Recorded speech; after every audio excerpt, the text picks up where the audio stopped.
Saudaraku, setelah manusia jatuh ke dalam dosa, manusia cenderung melangkah kehidupannya yang salah. Namun, kalau kita sadar akan hal ini, maka kita meminta Tuhan untuk memimpin langkah-langkah kehidupan kita.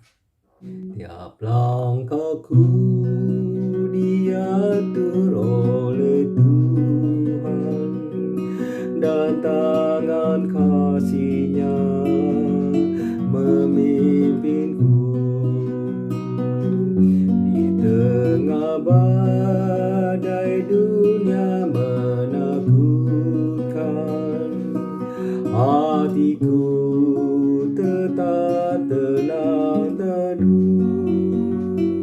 Tiap langkahku ku tanya Tuhan pimpin ke tempat tinggi-Ku diantarnya, hingga sekali nanti aku tiba di rumah Bapa surga yang bakal, di rumah Bapa surga yang bakal.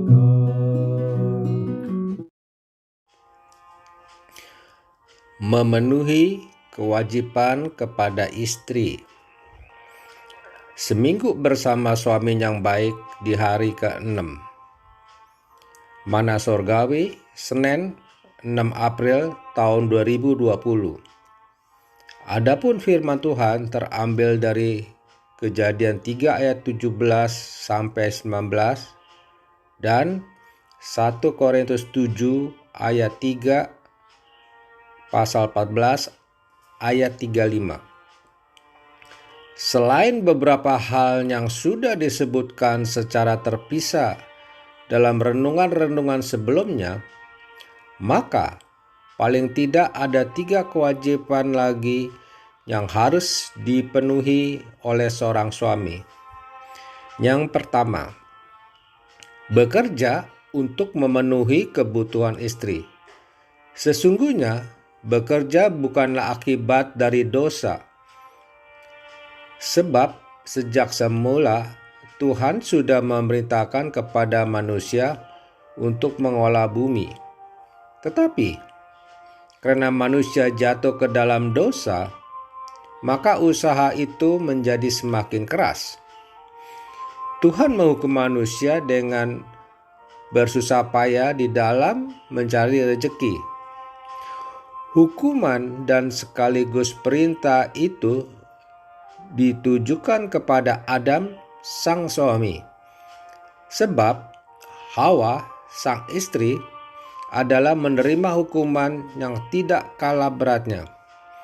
Oleh sebab itu, tanggung jawab untuk mencari rezeki pertama-tama ditujukan kepada para suami.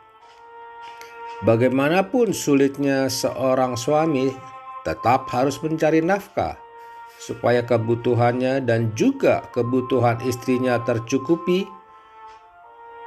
Suami yang baik akan melakukan kewajiban ini dengan senang hati. Kedua, memberi nafkah batin kepada istri. Dari 1 Korintus 7 ayat 3 berkata, hendaklah suami memenuhi kewajibannya terhadap istrinya. Demikian pula istri terhadap suaminya. Sekalipun kewajiban ini ditujukan kepada istri juga, tetapi ini mengingatkan suami yang sering kali lebih egois dalam masalah hubungan seks.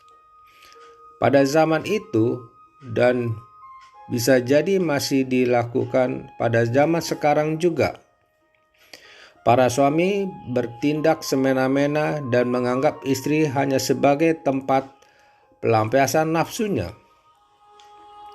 Firman Tuhan ini jelas berkata bahwa suami hendaknya memenuhi kewajibannya terhadap istrinya.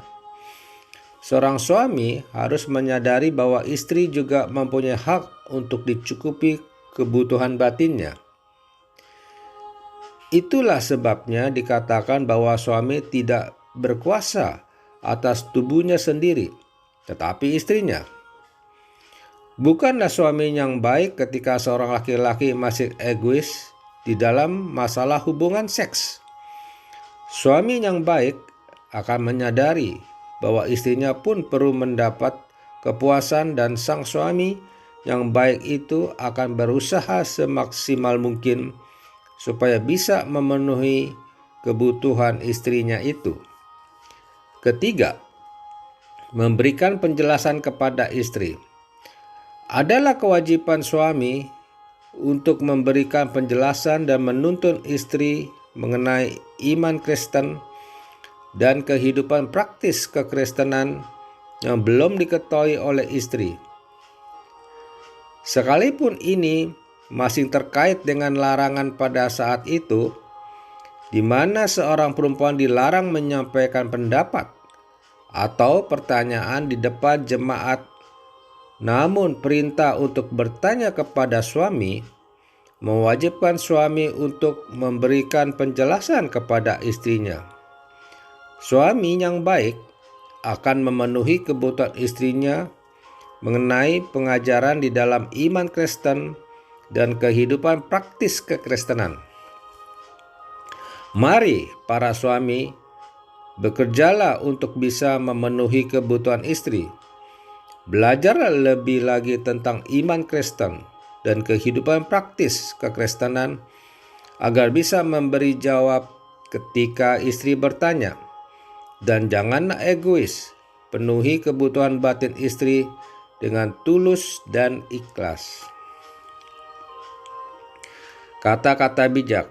Keberadaan istri bukan hanya untuk memenuhi kebutuhan suami, tetapi suami juga berkewajiban memenuhi kebutuhannya.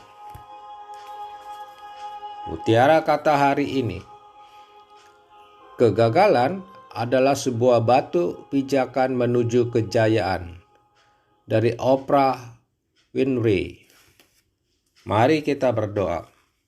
Bapa, sebagai suami aku rindu bisa mencukupi kebutuhan istriku, baik kebutuhan secara fisik maupun kebutuhan jiwanya. Mampukan aku Bapa, di dalam nama Tuhan Yesus aku berdoa. Amin.